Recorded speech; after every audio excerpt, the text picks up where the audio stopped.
Punjab assembly इजलास में तीसरे रोज़ भी शोर शराबा, अपोजिशन का शदीद एहतजाज, एजेंडे की कॉपियाँ फाड़ दी, एजेंडे की कॉपियाँ डाइस पर मारकर एहतजाज, वज़ीर आला पंजाब एतमाद का वोट लो, अपोजिशन के नारे।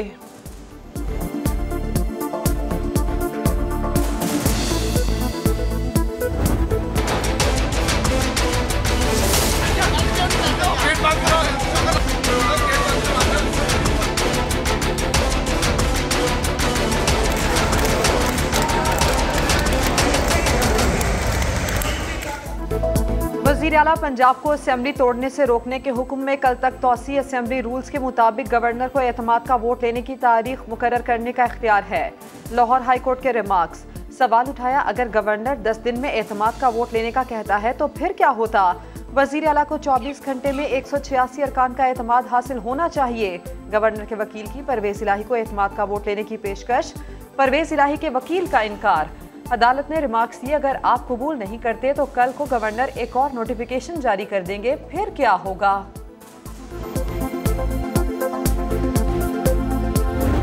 करप्शन जो है ये 20-22 दिनों में इतनी रफ्तार से हुई है, कोई इसमें पीछे नहीं है। इस लूट मार को रोकने के लिए हमारी ये इस्तदा है अदालत आलिया से कि वो इसका जल्द फैसला करें। पंजाब में अक़लियती हुकूमत ने लूट मार का बाजार गर्म कर रखा है। गरीब को आटा नहीं मिल रहा, इन्होंने मास्टर प्लान मंजूर कर लिया, इन्हें फरार होने नहीं दिया जाएगा। वज़ीर दाखिला राना सनाउल्लाह की गुफ्तगू। कहा, इमरान खान ने बिजनेस टाइकून से मिलकर 20,000 एकड़ ज़मीन को ब्राउन लैंड कराया, मोनेस इलाही पैसे इकट्ठे करके बाहर चले गए। क्या ये कौम को जवाब दे नहीं? अता तारड़ बोले, PTI के 12 लोग गैर हाजिर हैं, असम्बली के दरवाजे बंद करके नंबर्स पूरे करने की कोशिश नाकाम बना देंगे। फवाद चौधरी को ऐसा शर्मिंदा करेंगे कि मुंह छुपाने की जगह नहीं मिलेगी। इनको ये खदशा होता खुर्द बुर्द होंगी। हमारे मुखालिफिन ने जो एक बदतरीन प्रोपेगेंडा किया था, उनके ऊपर अगर उन्होंने कान धरे होते, $10 अरब प्लेजेस ना होते। सियासी मुखालिफिन के जहरीले और कौम को तकसीम करने वाले प्रोपेगेंडे के बावजूद जिनेवा कॉन्फ्रेंस इंतहाई कामयाब रही। आलमी बिरादरी को खुर्द बुर्द का खतरा होता तो इतनी बड़ी रकम ना मिलती। बॉल अब पाकिस्तान के कोर्ट में आ गई। एक एक पाई अवाम की तरक्की और खुशहाली पर निछावर होगी। वजीर आजम शहबाज शरीफ की इत्तेहादी रहनुमाओं के हमरा प्रेस कॉन्फ्रेंस। कहा, सऊदी अरब ने सबसे ज्यादा मदद की, आटे का बहरान सूबों का मामला है, वाफिर गंदुम मौजूद है लेकिन सूबे जिम्मेदारी अदा नहीं कर रहे। कॉन्फ्रेंस से एक तीर से दो शिकार किए, सियासी फायदे के लिए मईशत को नुकसान पहुंचाने वालों को मुंह तोड़ जवाब दिया। पाकिस्तान की तन्हाई का मौक़िफ़ भी दफन हुआ। बिलावल भुट्टो जरदारी की गुफ्तगू। कहा, सैलाब मुतासरीन मुश्किल में हैं, कौम मदद के लिए आगे बढ़े।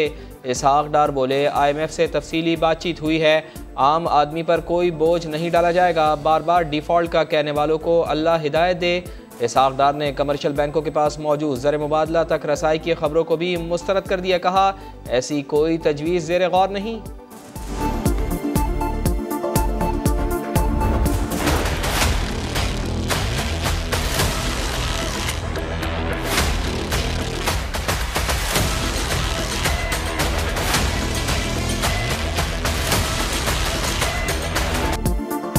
कराची में बल्दियाती इलेक्शन का दंगल सजने को तैयार। इतवार को तमाम पार्टियां मैदान में उतरेंगी। जख्मों से चूर शहर पर कौन मरहम रखेगा? पीपल्स पार्टी, तहरीक इंसाफ और जमात इस्लामी अपना मेयर लाने को बेताब। MQM हल्का बंदियों के बगैर इलेक्शन कराने की मुखालिफ। हाफिज नईमुर रहमान की तनकीद। कहते हैं, दहशत गर्दी करने वाले दोबारा शहर पर कब्जा चाहते हैं, ऐसे लोगों को जेलों से निकाल कर संभाल कर रखा गया था। एडवेंचर करने वाले कराची पर रहम करें, दोबारा मुसल्लत करने की कोशिश ना करें।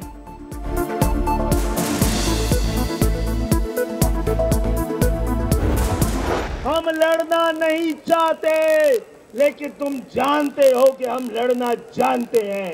जंगामत बजंगामत पर मजबूर मत करो। हमने इलेक्शन नहीं लड़ा तो फिर कोई इलेक्शन इस शहर में नहीं होगा। लड़ना नहीं चाहते लेकिन लड़ना जानते हैं। अगर हमने इलेक्शन ना लड़ा तो इस शहर में कोई इलेक्शन नहीं होगा। खालिद मकबूल सिद्दीकी की वार्निंग, कहा शहरी इलाकों में धांधली हो चुकी। इलेक्शन कमीशन जवाब दे कि गैर कानूनी हल्का बंदियाँ कैसे हुई। इलेक्शन कमीशन ऑफिस के बाहर एहतजाज में मुस्तफ़ा कमाल की भी शिरकत। बोले आसिफ अली जरदारी बिलावल भुट्टो को वज़ीर आज़म बनाना चाहते हैं तो कराची वालों को साथ रखना पड़ेगा। फारूक सत्तार ने बल्दियाती इलेक्शन के बॉयकॉट का मशवरा दे दिया, कहा पीपल्स पार्टी और जमात इस्लामी का गठजोड़ हो चुका।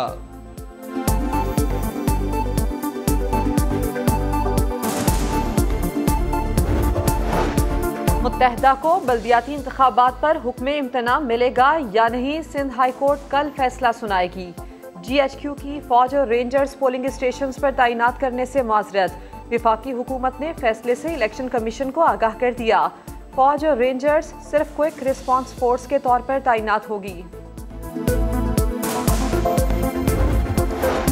सैलाब की तबाही, आलमी बैंक की पाकिस्तान की शरह नमू 2% तक महदूद रहने की पेशगोई। रिपोर्ट के मुताबिक पाकिस्तान को बैरूनी अदायगियों समेत मुश्किल मौशी हालात का सामना है। 23% GDP पर मुश्तमिल ज़राई शोबा शदीद मुतासर हुआ है। सैलाब से 90 लाख अफराद गुरबत का शिकार हुए। वर्ल्ड इकनॉमिक फोरम की ग्लोबल रिस्क रिपोर्ट भी जारी। पाकिस्तान को साइबर सिक्योरिटी समेत 10 बड़े खतरात का सामना। दहशतगर्द हमले, बेरोजगारी और मौशी बहरान सर फहरिस्त। सऊदी अरब मुश्किल वक्त में पाकिस्तान के शाना बशाना इक्तिसादी और माली मदद के लिए भरपूर सरमायाकारी का प्लान। सफ़ीर नवाफ सईद उल मालिकी कहते हैं पाकिस्तान के साथ तेल के शोबे में $1 अरब से ज़ायद के मुआहदे पर जल्द दस्तखत होंगे। वज़ीर आज़म शहबाज शरीफ का खैर मकदम, बोले बरादर मुल्क ने हर मुश्किल वक्त में पाकिस्तान की मदद की। किधर किधर से हम प्यादा ला गया, इधर बैठा है बारिश में। एक कुद्दूस बिजन जो किधर सोया हुआ है, ये जमर खान है चकजी किधर सोया हुआ है। 6 बजे से खड़े हूँ, बड़े लोग तो गर्मी से हुए। हम लोग 3 बजे यहाँ पे पहुँचा हुआ है रात को, हल्ला हुआ है तो शायद है। पंजाब में आटे का बहरान बरकरार, सस्ते आटे के लिए अवाम की लंबी कतार। शहरी सूबाई हुकूमत पर फट पड़े। सियालकोट में सस्ता आटा लेने आने वाले आपस में ही लड़ पड़े। एक दूसरे पर लातों घूसों से हमला, 3 अफराद जख्मी। खैबर पख्तूनख्वा और बलूचिस्तान में भी आटा नायाब। कोयटा में तेज़ बारिश और सख्त सर्दी के बावजूद कतारें। कराची वालों के लिए अच्छी खबर, नेफ्रा ने बिजली की कीमत में ₹7.43 फी यूनिट कमी कर दी। कमी नवंबर के फ्यूल एडजस्टमेंट की मद में की गई। नोटिफिकेशन जारी। इनफ इज़ इनफ, बस बहुत हो गया।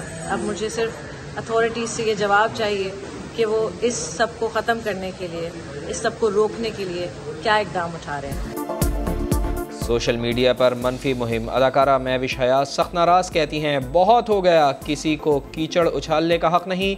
मुहिम के खिलाफ सिंध हाई कोर्ट से रुजू कर लिया। इल्ज़ामात लगाने वालों के खिलाफ कार्रवाई की इस्तदा।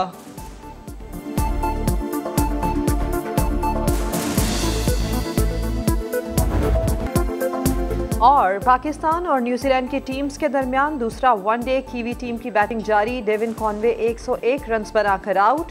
केन विलियमसन ने 85 रन्स बनाए। नसीम शाह और मोहम्मद नवाज की बेहतरीन बॉलिंग। आखिरी ओवर्स का खेल जारी, 220 से ज़ायद रन्स बना लिए।